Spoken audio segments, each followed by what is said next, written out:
Hi, I'm Dr. Shaw. I'm going to talk today a little bit about the top 10 personal injury mistakes that our patients make, and we're going to talk specifically today about not seeking a second opinion from a rehab specialist like a chiropractor, a physical rehabilitation specialist like a chiropractor.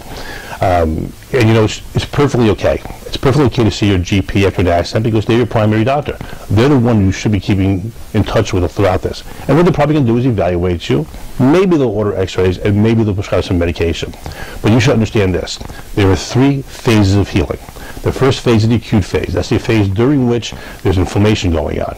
Medications are helpful at this point. I see no reason why you shouldn't do it. There are other modalities we could use to help control that, but medication is perfectly okay.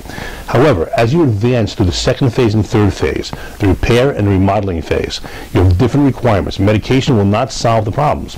If you do not treat these properly and there's inadequate deposition or improper deposition of the collagen matrix, which heals these tissues, you will have shortening of these tissues, resulting in decreased range of motion.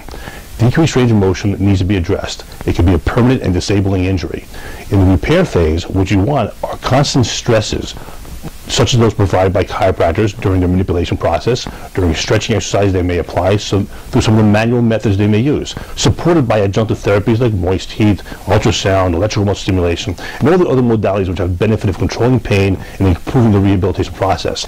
But as you progress towards the remodeling phase, it's really important that you're doing certain and specific exercises which help strengthen, stretch, and balance the muscles so you maintain the range of motion you want. They need to be active, they need to be very aggressive, and they need to be much more than you're going to get in a gym. You need someone to supervise you and teach you how to do this. So at the Shaw Chiropractic office, we're happy to work with you and your GP to make sure you get the care you need throughout all 3 phases of your care, the active, the repair, and remodeling phase. I'm Dr. Shaw. Give us a call. Let's see what we can do to help you get better.